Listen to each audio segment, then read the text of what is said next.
Hello, bachcho. The question says predict which of the following reaction will have appreciable concentration of reactants and products. अब बेटा यहाँ पे हमें तीन reactions given है and तीनों के लिए हमें Kc value given है which is respectively 5 into 10 to the power minus 39, 3.7 into 10 to the power 8 and 1.8. अब बेटा हमें यहाँ पे बताना है कि इनमें से किस रिएक्शन में रिएक्टेंट और प्रोडक्ट दोनों का कॉन्सेंट्रेशन अप्रिशिएबल होगा। तो आइए बेटा इस क्वेश्चन को सॉल्व करते हैं। सबसे पहले हम ये समझते हैं कि जो Kc होता है इक्विलिब्रियम कांस्टेंट, उसमें हम प्रोडक्ट साइड आरएचएस साइड के कॉन्सेंट्रेशन टर्म्स न्यूमरेटर्स में एंड रिएक्टेंट साइड यानी कि एलएचएस साइड के कॉन्सेंट्रेशन टर्म्स डिनोमिनेटर में रखते हैं। तो बेटा Kc is basically ratio of concentration terms of RHS side to the concentration terms of LHS side at equilibrium.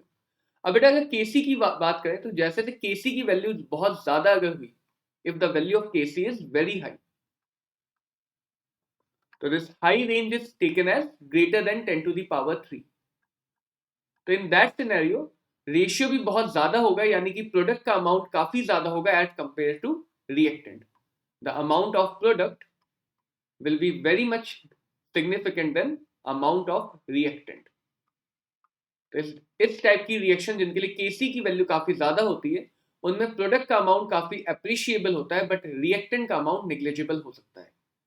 And now if the value of Kc is very low, if the value of Kc is very low, this low is taken as less than 10 to the power minus 3, उस case में ये ratio काफी कम आएगा, यानी जो product का concentration होगा at equilibrium ये बहुत कम होगा, बहुत इनसिग्निफिकेंट होगा as compare to concentration of reactant at equilibrium.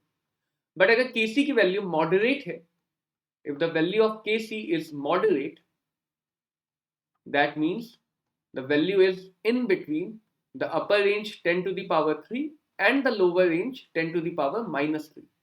उस केस में ये रेशियो सिग्निफिकेंट वैल्यू देगा एंड प्रोडक्ट और रिएक्टेंट दोनों का ही कॉन्सेंट्रेशन सिग्निफिकेंट होगा at equilibrium. Both of these concentration will be significant at equilibrium. तो बेटा अगर यहाँ पे हम तीनों रिएक्शन को देखें तो रिएक्शन सी में जो रिएक्शन गिवन है that is Cl2 gas plus twice of NO2 gas with equilibrium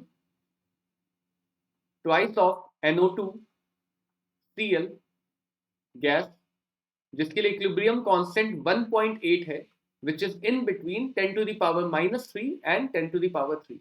तो इस Kc वैल्यू की वजह से इस रिएक्शन में reactant Cl2 and NO2 and product NO2 and Cl दोनों का कॉन्सेंट्रेशन सिग्निफिकेंट वैल्यू में होगा। तो this reaction C will have appreciable concentration of reactant and products. The reaction C will have appreciable concentration of reactant and products.